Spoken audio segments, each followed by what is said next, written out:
offer pitch practice for entrepreneurs.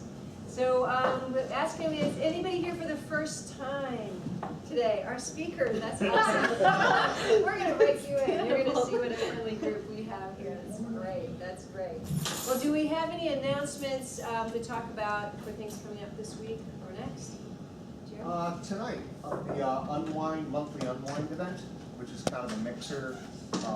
It'll be at Academic something or other. Academic Plus, yeah. Academic Plus on Hampton Boulevard. Hampton Boulevard, right above Taste. Right above the Taste by the bridge there. But it starts at 5 to 7. 4 to 6. 4 to 6.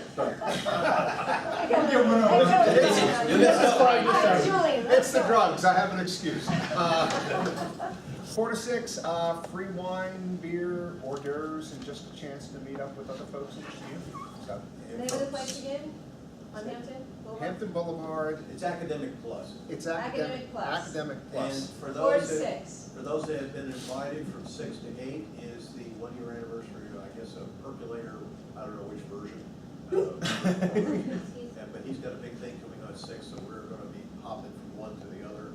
And I would recommend people now that Chris Shelton is doing a decent job. He's not getting everything, but on startwheel.org/events, I would go up there and check that because he's really getting quite a few things are loaded in on the events page that will probably appeal to most people. We need to keep plugging him every week. Thanks for that reminder. Well, no, I'm not plugging it. Not It's a so great much calendar. him, We don't have but to say it's- everything. the point is, the startwheel.org is a place where you can go and find the calendar of what's going on, even things that we're not thinking of right now. So, And put Yes, yes. your events in too. Yeah, That's same the thing. other side. Your resources, your events, that kind of thing. right, I right, think right. he's got you plugged in as one of the cups Yeah. plugged in on it. So. Yeah, I think so. Yeah, so You guys if you get got that. events, you know something, get to Chris, because Chris is doing a really, I'm finding stuff Yeah. on there that I didn't even know about.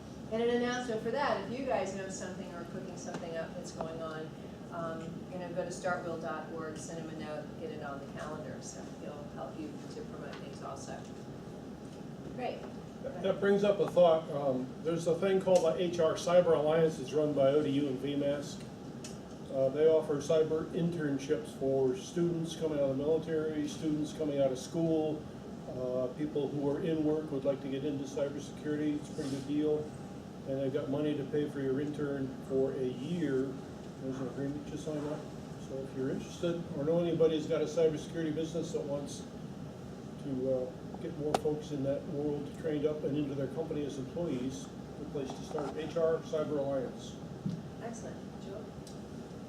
I'll be speaking on entrepreneurship in the Hispanic community this Saturday morning at 8:30 at Tubby's for the Republican Party monthly breakfast or something. They asked me to come in and talk about how entrepreneurs in the business community within Hispanic communities doing things and growing and stuff. So.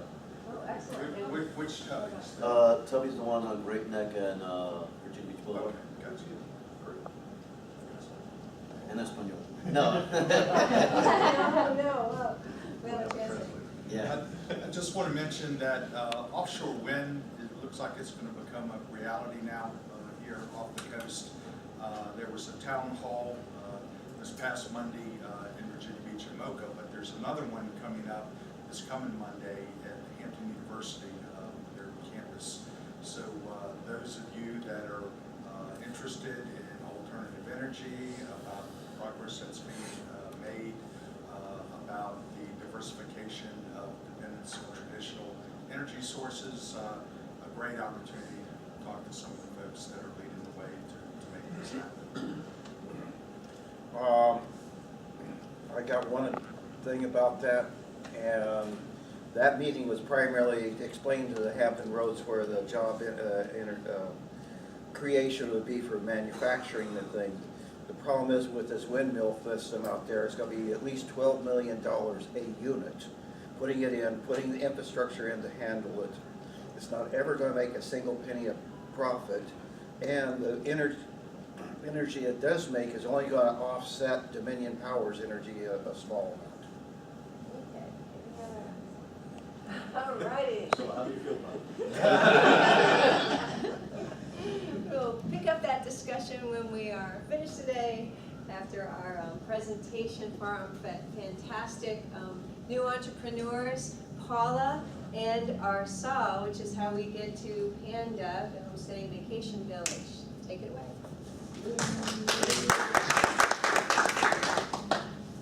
Hi, my name is Paula Dulas, and together with my husband Arcel Dulas, we are Panda Homestead, or Panda Homestead. We are a small farm that focuses on growing produce and raising livestock, but our main goal is to have fun as a family while farming. We currently sell blueberries and fresh eggs, and we're getting ready to sell our tomatoes and our pasture-raised meats, our chicken and our pork. But we also have a guest house that we made available on various platforms such as Airbnb and TripAdvisor, advertising the unique experience our guests can have when they visit the homestead.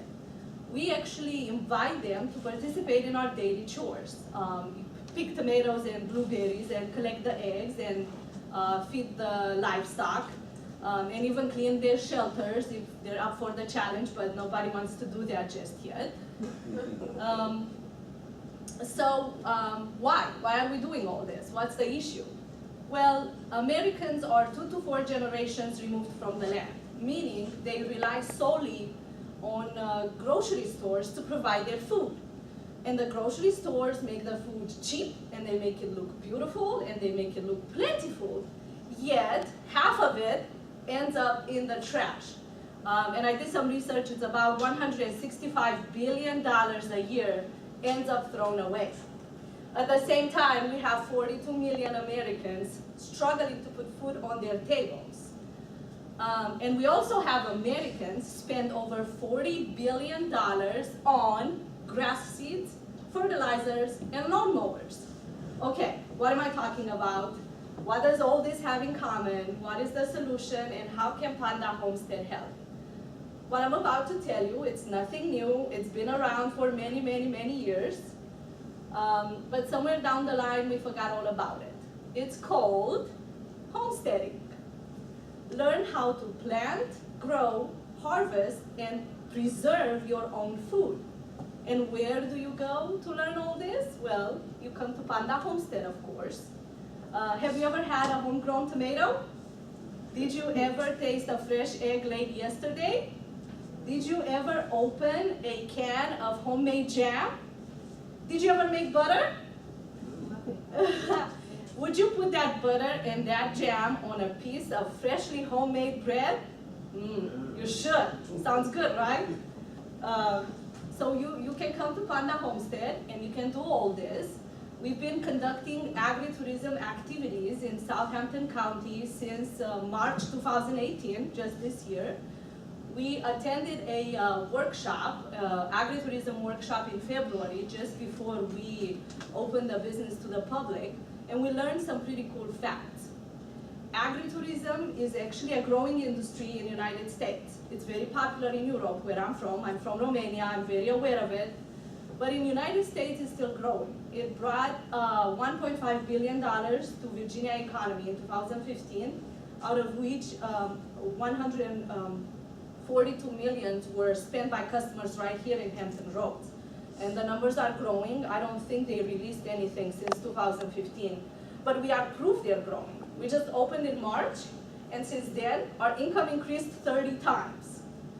And why stop here, right? We want more. We want to build a homesteading vacation village. What does that mean? Well, we want to add wood cabins and tent sites. We want to have a farm-to-plate restaurant that will serve meals cooked with ingredients that come from the farm, and maybe some classes that will teach you how to cook those meals. A food store that will sell our produce, of course. And when the classes are complete for the day and the chores are done, we do invite our customers to relax, because they are, after all, on vacation. So work on your tan, cool in the pool, maybe play some tennis at the sports court.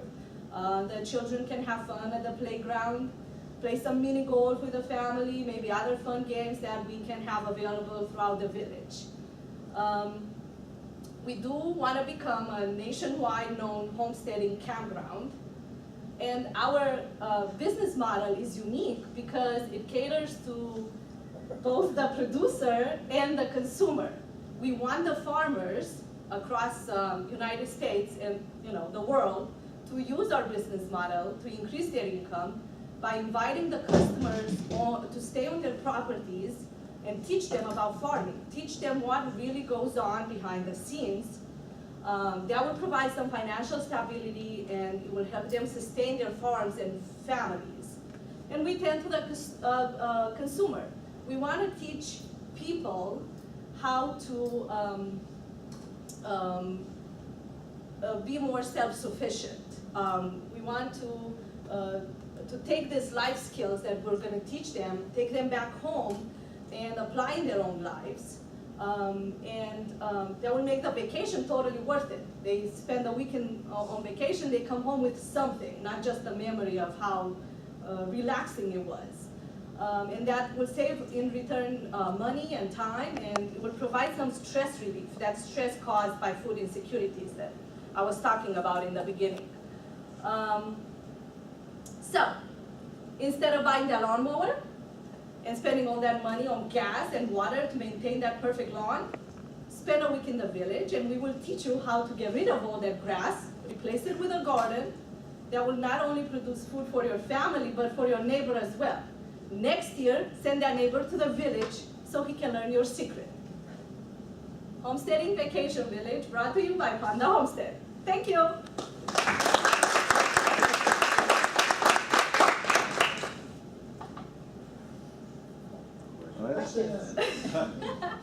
So where are you located? We are actually, that's my next slide. I prepared like I knew it. Right, so we are very easy access. We are right between Franklin and Emporia in Southampton County. We are right off US 58, so there's no crazy long drives through dark country roads. Customers just pull in the driveway and this is our property right here. It's behind trees, so you can't really see it. If you blink, you'll miss it if you didn't know we're there. But once you're there, it kind of opens up and it's relaxing and it's quiet and it's private, it's peaceful. So. And the driveway is even shaped like a pea. Ah, isn't that awesome? Yeah. Yes. So you talked about homesteading, camping throughout the country. Are there other places? Who else is doing this? Well, Are you inspired by something? there are farm stays, it's what they call it. So there are farms that invite customers to stay in their own house usually, and they let them participate in their daily chores. But there's the fun part doesn't exist. There's no pool and there's no playground, and this is what we want to introduce. Combine the two models, the farm stays and the camping experience into one. So, yes. How big a property is that you got there? We have 10 acres right now, but on both sides, left and right, there's tree farms, and I think at some point they will actually become available for sale. So. I spent quite a bit of time on a farm and a ranch. I had a ranch in Arizona, a 140-acre farm in Coquille, Oregon. And so people who grow up and live on those type of properties have a total different mentality. I know. It's fabulous. It's absolutely amazing. I remember my sister out in the farm barn cleaning up the stalls, singing "Everything's Beautiful." But it gives you more access to the natural world, and so many people miss out on that mentality of including it into their concept of life. So your project is fabulous, but are you including fishing and maybe golf and other activities included into your thing? Because you're not going to spend the whole time on the farm concept. Well, I don't think we have on our property room for fishing, but there is 10 minutes away. It's we have Nottoway River, and it's accessible to fish and to canoe. I think is that the word?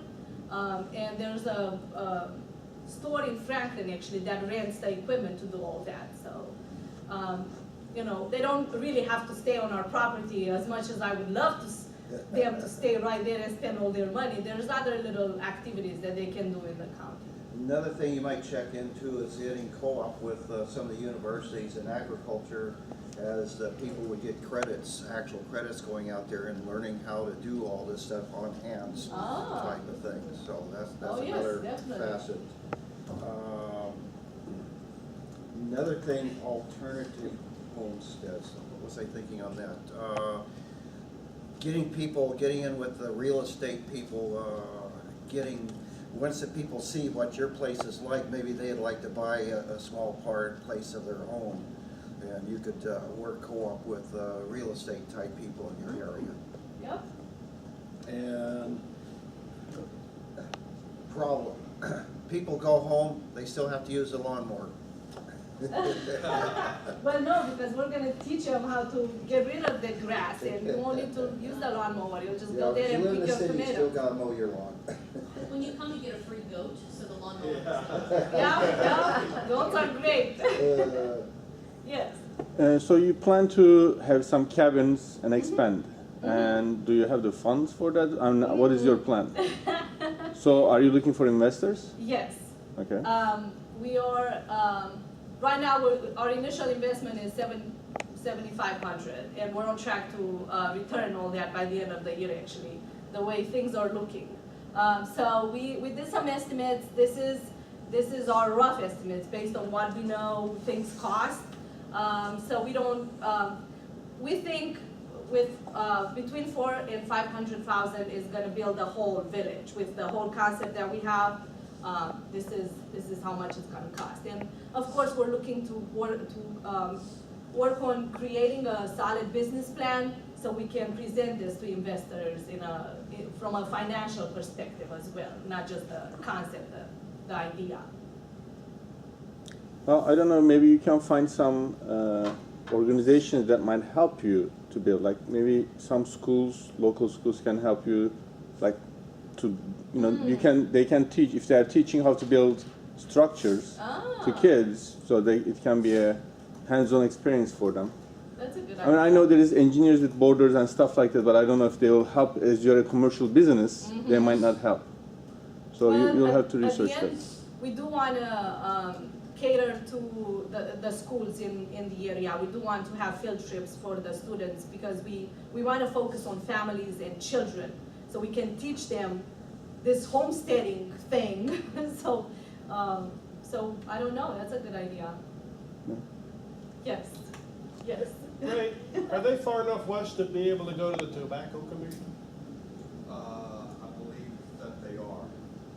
So there's a grant program through the state, Virginia Tobacco Commission, that helps entrepreneurs and businesses grow in tobacco growing counties in the Commonwealth. Do we have to grow tobacco? No.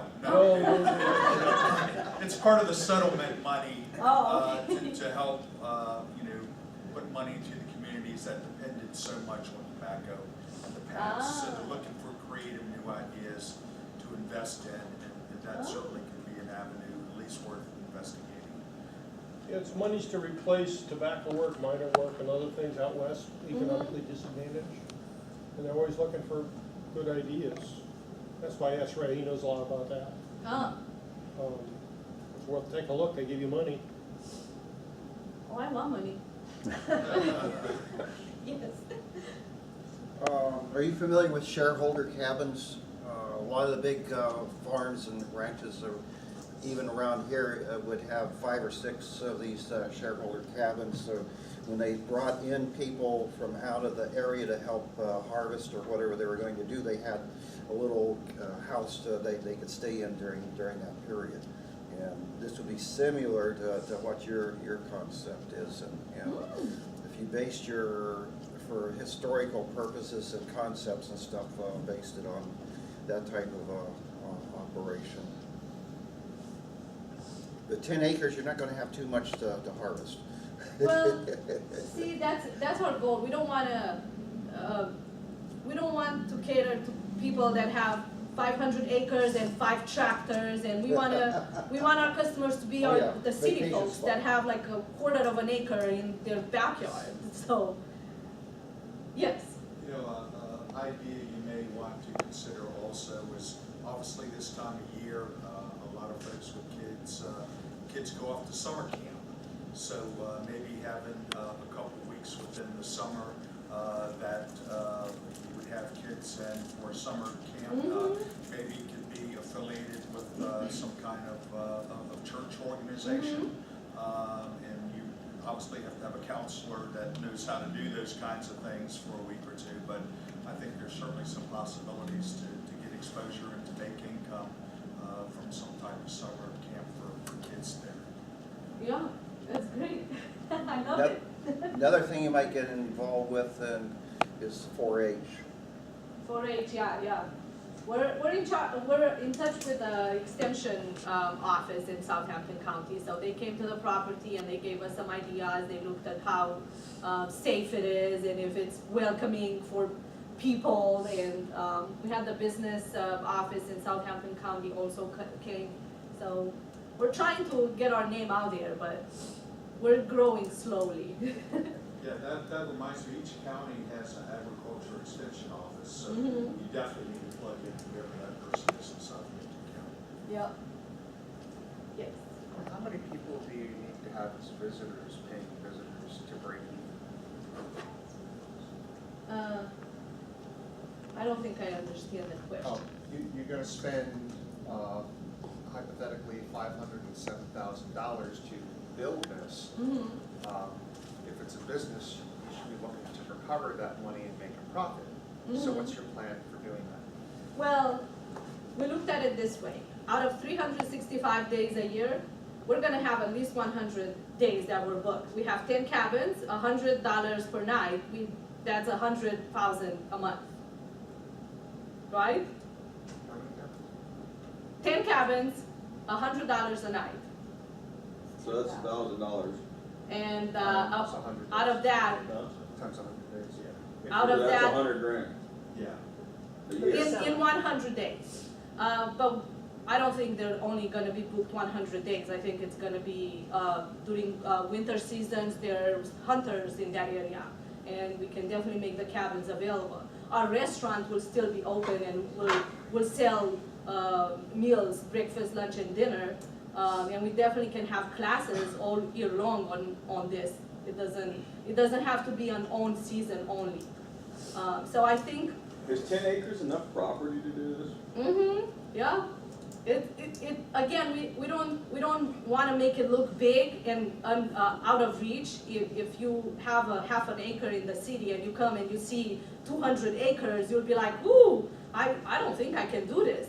But we want to show you how to have a small garden and we had 4 chickens. We had them in Norfolk. When we lived in Norfolk, our backyard became a garden, a homestead. We had chickens and we had a garden. So we want customers to take that back. So 10 acres is exactly what we need. So when you do your projection, when you're putting your business plan together, to know what your maximum capacity is good, but when you put the numbers down for potential investors, you're gonna wanna bring that down because typically, places aren't booked 100% of the time. Mhm. And Ray, what is it for Virginia Beach? Is it 70 or 80% is usually pretty good? Is that? I always heard like 62 is break even or something. Yeah, so maybe you can find those metrics Mhm. on what the occupancy would be on a typical basis and, use those numbers to show your investors that you know what you're talking about. Does that make Okay. sense? Well, right now we're looking at our guest house. Right. We opened it, we made it available at the end of May, and it, where was it? Yeah, we're booked in July, and August is, I think we only have 10 days left, and we're already went over what we made in July. So when we looked at the guest house, we're like, oh, there's nothing there right now except our chickens and our pigs. There's no entertainment. We don't have a pool. We don't have anything there.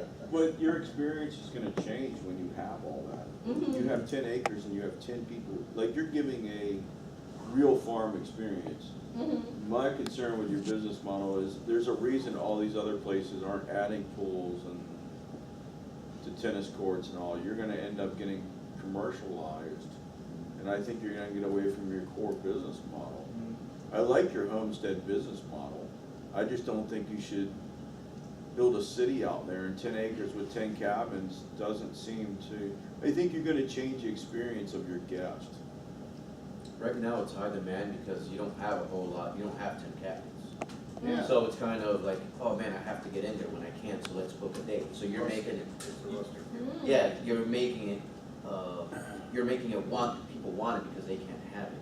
The second you go into making it big and cool and all that stuff, then it's gonna be easy, so you're not gonna have that 100% capacity at $100 a night for every cabin. Well, how come all the campgrounds around the area are packed all the time? We went to Jellystone and Emporia, they're packed.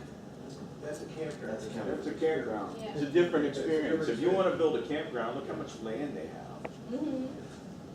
If you're gonna run like a out west, a dude ranch, you know, sometimes they have amenities, people wanna go out there, and the big appeal is they get to be out west, they get to be a cowboy, they get to jump on a horse and run around the farm, you know, the ranch. Hopefully don't get the sun killed.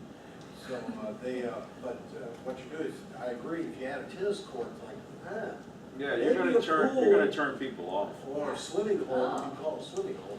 Swim. We need a lake tire.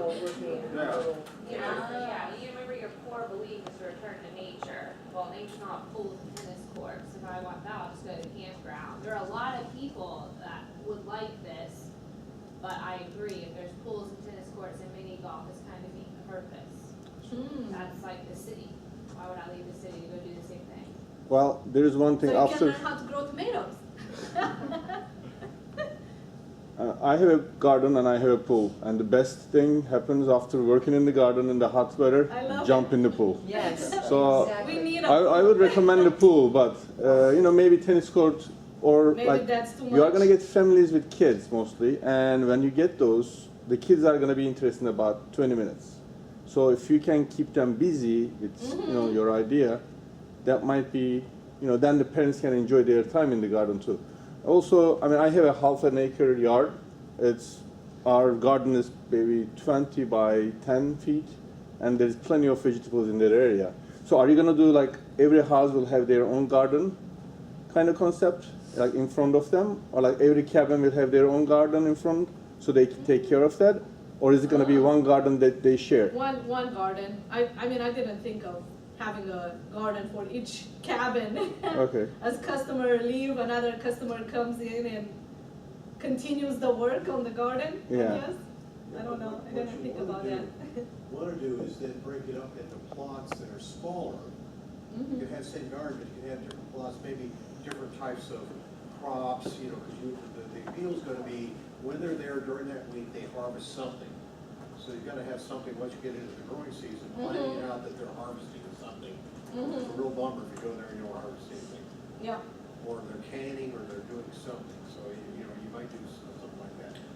How are you gonna draw people in from the outside?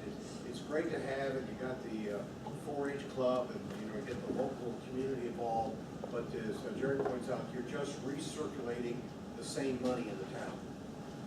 How do you bring money from the outside? Well, How do you right get now, that? all the customers that booked our guest house are not local. They all come from Pennsylvania, New Jersey. We had a group of 6 teenagers actually in their 20s just last weekend that booked our house, and I asked them, why did you come here? There's nothing here.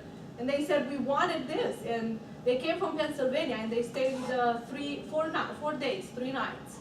And they just enjoyed it. They came outside and they looked at the chickens and the pigs, and they picked blueberries, and when they left, they wanted more eggs. One of the young men told me, do you have more eggs? Yeah, I do. Can I have some eggs? I want to take them home. So, yeah, they come. There's your customer response. That's what they're wanting. They want that instead of playing tennis. Ah, I see. Well, I looked at it, how much work can you do? At the end of the day, we don't want to work all day long, so how can they relax? And that's how I looked at it. Well, they do want to jump in the pool. It's summer, it's Virginia, it's 100 degrees outside. They want to have that pool, right? Well, you have a pool, and you could have a barbecue, you could do something that's out there. You Don't could go even- over You could even think about bands. maybe with the local campgrounds, you could work out a deal to do a day pass. If somebody wants a day pass, it just is kind of hankering to play tennis or something, or four-wheeling, you could maybe work out a day pass arrangement with the campground. I know, right? Instead of badminton, that's easy. Yeah. Something to grasp. And staying at your niche and looking more at like a bed and breakfast type model, you would then, when they're not working, offer short seminars on animal care and husbandry, how to fix a fence, what do you do with this, how do you make a French drain, because obviously we have drainage problems, and so there's other types of problem-solving experiences that can be fun and relaxing and not work, quote unquote, but you're still hitting your center market of people who want to be sustainable, so you need to teach them how to be sustainable. Instead of wasting time playing tennis. Okay, I got it. Yeah, I think a big part of that, the education piece will be a big takeaway from there. Educating people on how to do that, doing those little seminars, I think that's a great idea. Composting, water harvesting, all those types of things. Yep, doing it in an urban environment.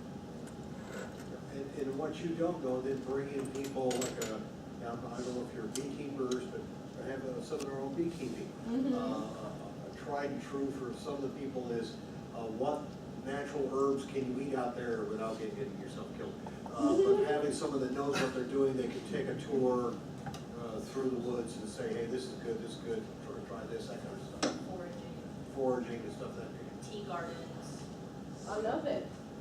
You know, I think you're right in the middle of a movement that's going on, so I think Tom is right. for We something see like that people this. are waking up more and more, and I want to be there when everybody wakes up, so. But another group you need to reach out to is Virginia Tourism. They see this as a very growing area for the Commonwealth of Virginia, and I'm sure there's various assistance they can provide to you also to help promote this to potential folks that would want to come from out of state in particular. So Our property is listed on Virginia.org right now. We have it listed, but you know, I don't know how many people find it there because it links to our Airbnb page, so. The agriculture industry is a big push just across the country federally, right? So there's a lot of grants, a lot of things you can get, but definitely reach out to Virginia Tech, UVA, all the different universities and their agriculture clubs, because that would definitely be a big resource. I love it. Instead of a tennis court type of thing, I don't know if you have some kind of, I don't know, I'm picturing something that kind of looks like a big barn, but like so it could be a place where you could hold these seminars. Oh, yeah. We do have a barn. And have a game room in there. So, I mean, that's what people can do when it's cold, or rainy, or, you know, bad weather or whatever. But then you can kind of change that up with you could have a folding a ping pong table or something, but then you could also Turn bring it into in- a classroom. You could kind of play it by the customers, what they're interested in, and change it up, you know?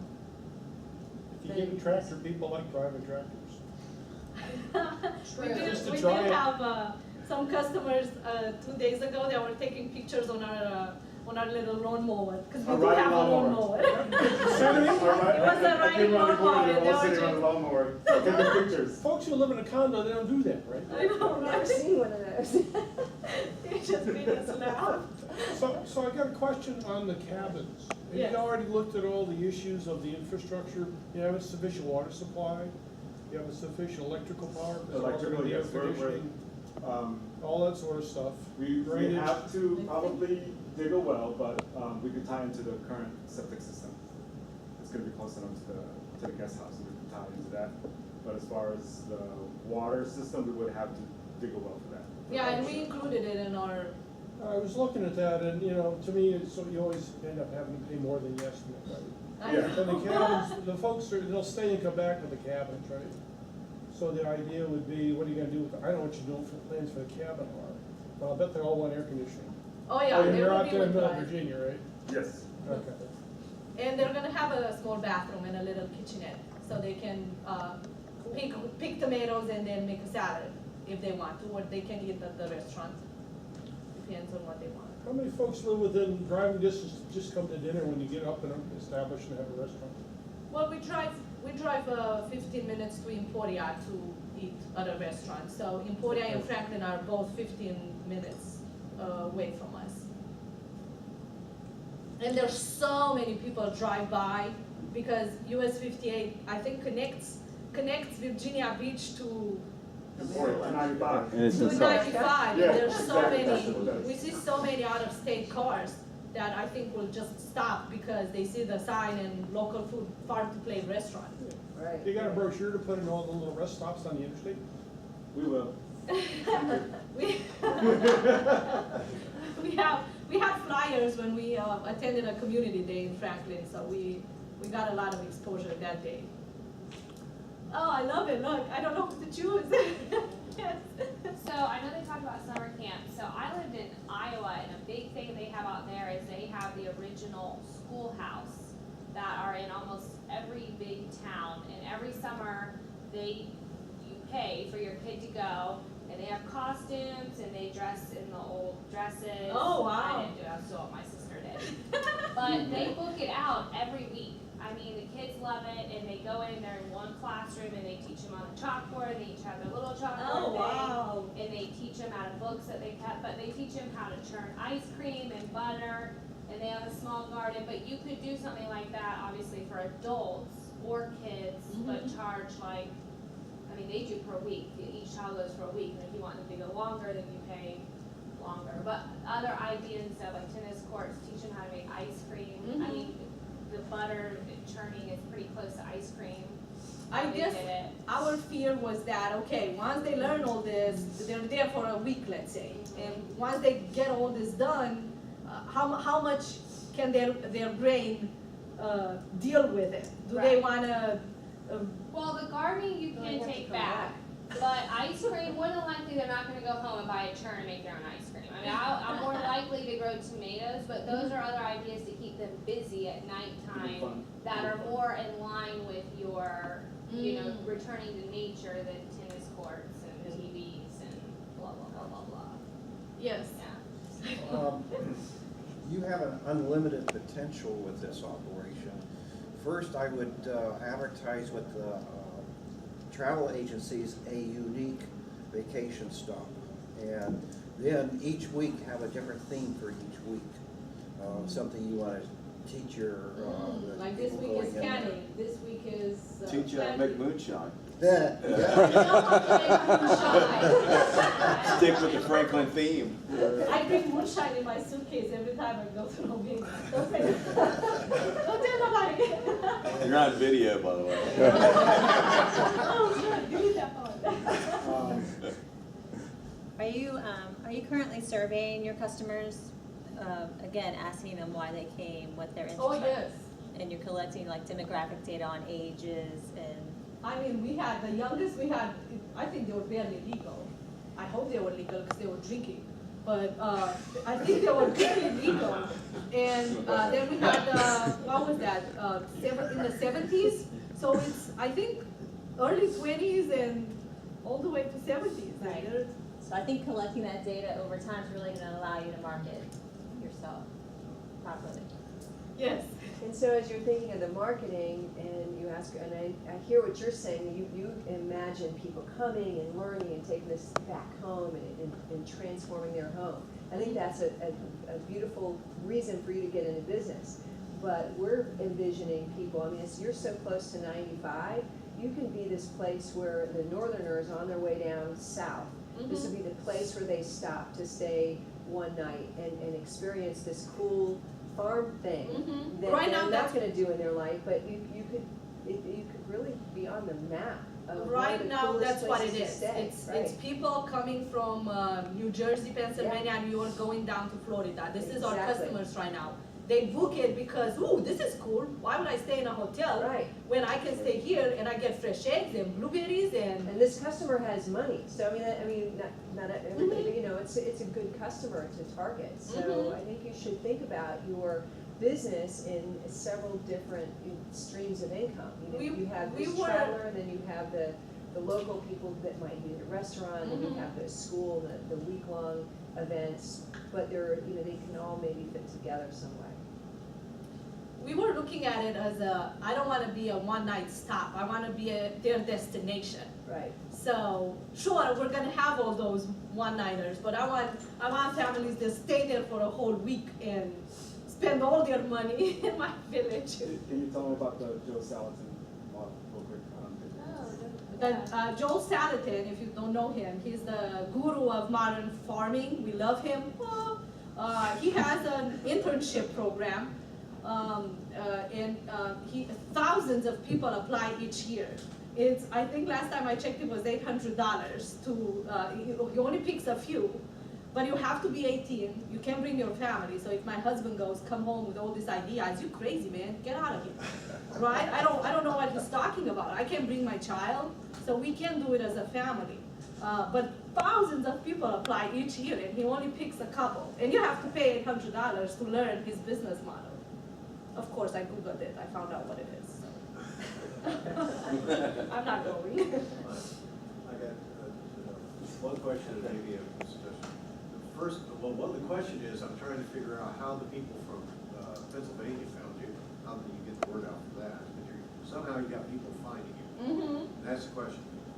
The other one is an observation. Why not, are you doing anything like, you could add on a activity in the evening that they cook whatever they've been working on. So you have a whole dinner, it's made up of the stuff on the farm, and you do it's a cooking class. Mm-hmm. Yeah, when we were thinking about the restaurant, we were like, why would we cook for them? Let them cook their own food. Pick it from the garden and then take it. But you bring in someone to say, hey, try this, and it's a cooking class. Yes. Yeah, Right? yeah. So you get something that's, that they've cooked and then they shared in family style or whatever. But how are you getting the word out about it? You've got people showing up somehow. I know. Well, right now we're listed on Airbnb and we're listed on TripAdvisor. So, I mean, we didn't get any locals so far. Everybody is out of state. Everybody's coming. That's great. That's fine. That's perfect. That's exactly what you want. So, right? Yeah, that's what we thought. Well, I think you got two different business models. You almost have a hotel, and then you almost have in the country.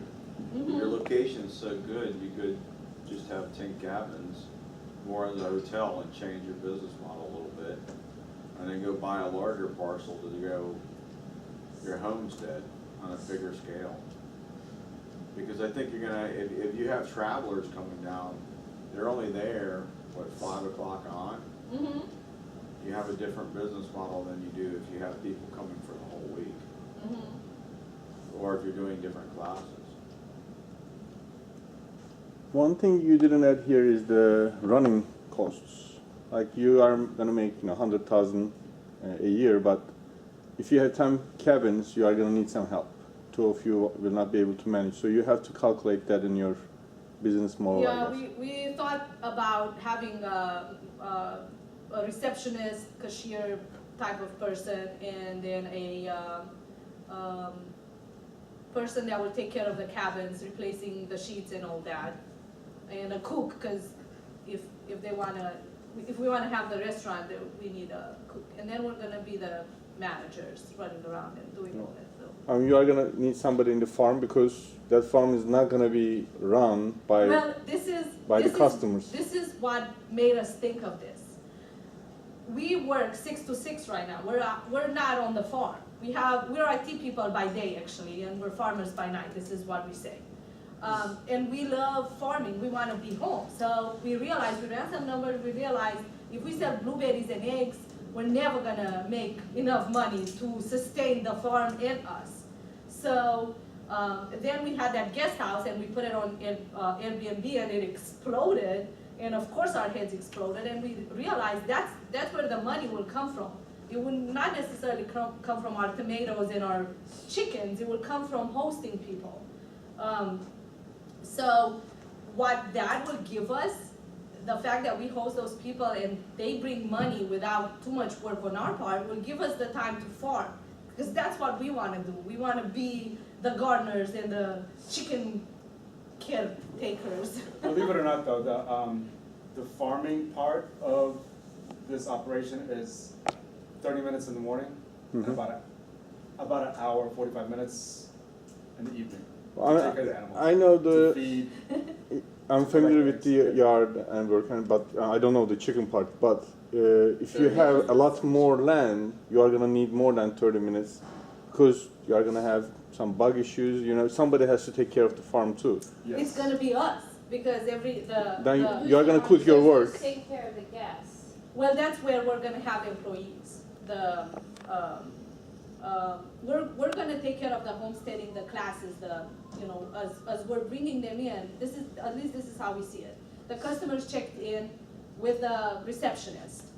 They're finally in the cabins, the cabin is clean because somebody cleaned it before they came. And then we take them to the farm part, and we show them how to grow tomatoes, and at the same time, they're actually helping us do all those chores, so we don't need to hire anybody to do the farm work, because we want the customers to do it with us. But what happens after that, when they're done farming, and they wanna go do an activity, or they want dinner, or Well, they need this, who's gonna be in charge of keeping them entertained?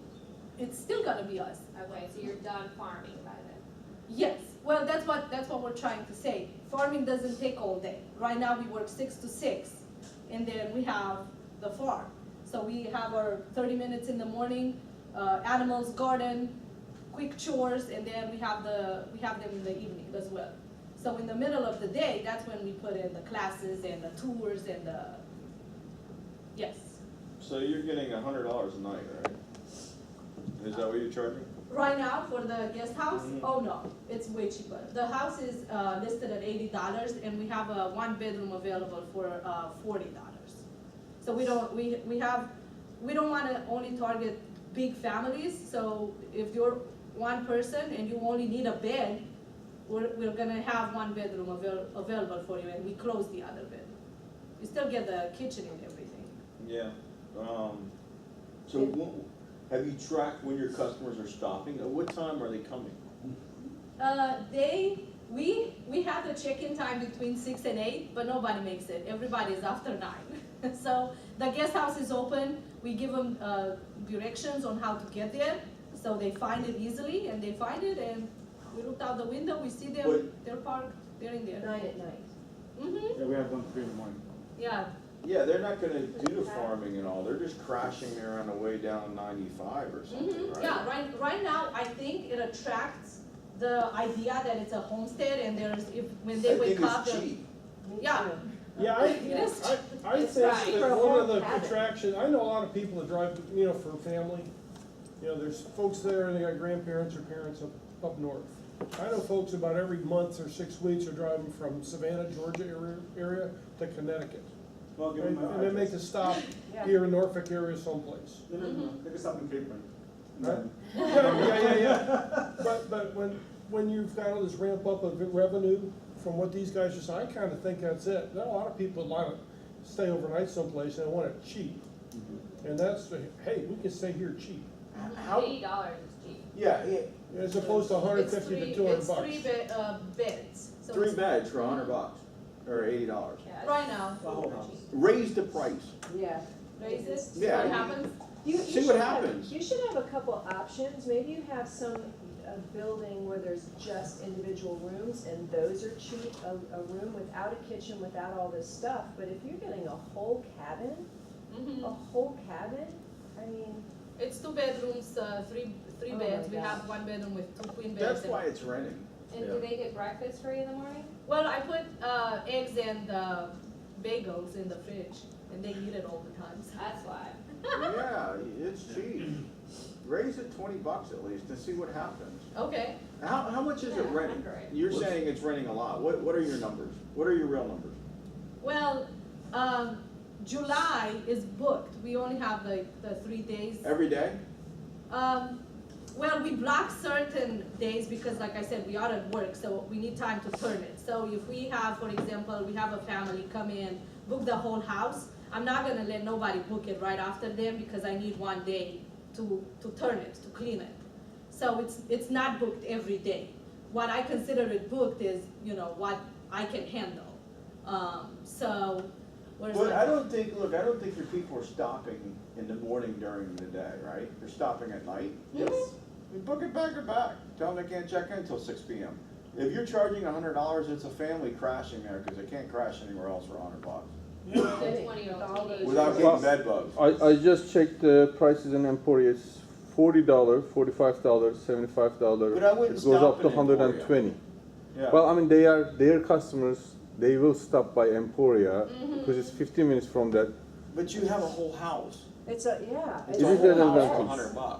The You're closest not gonna get a hotel, which is hotel room for important, $120, charges like for one- $50 just for for one two room, beds, though. two queen beds. Yeah, you have but to this compare is, with the I embassy mean, suite you or can get something 120, else. but you can get it for 42. So Yeah. cheap is not gonna, Yeah. cheap customer will go there. Fresh eggs and fresh bagels and fresh blueberry breakfast. I mean, I don't know. I think you're stopping, I think you're confusing your business models. Okay. I think you're running an Airbnb or a hotel off of it because it's cheap. Mm-hmm. And I don't think you're really running a homestead. Not yet. Not yet. Right. If that's the Yeah. goal, then I think you need a lot more land where you can make a interactive experience all the way around, because I do think that's a growing industry. I just think when you have 10 cabins out there, which it might be the perfect place if zoning would let you, get $100 on 10 cheap cabins, you could probably rent 15, 18 days a month. You're gonna kill your numbers, but you're basically running a hotel. Mm-hmm. Put keyless entry on an app, make them all sign in with an app and have no receptionist. Make them, I've stayed at hotels in Europe where there is no receptionist. Oh, okay. Yeah, I mean, Sign in. yeah, you sign in by phone and you're in. Most Airbnbs now have like the code like realtors, and they have an app and you just plug in. Oh, You don't ever have to meet them if you don't, you don't meet Yeah, them. never meet them. Not saying you don't have to, just a lot of Airbnbs, you Yeah. don't meet the owners, but a lot of times they're not there. There's customers, or some of our guests that we never met. They came late at night, we were already sleeping, and by the time we woke up, they were gone, so. Is that the majority of your guests? Are you tracking any of that data? Mm-hmm, yeah, most of them are one-nighters, and we do have, I wanna say maybe 20% of it is actually looking for more nights, looking for the experience, and it's usually the families that come, or larger groups that come for the Yeah. experience. Yes. So our last question is, what can 1 million cups do for you, Paula? give us. We will One million find cups us of investors. I think this is where we're at. We have this idea and we think it's a good idea, but we don't know where to go to find the finances because I don't have $500,000.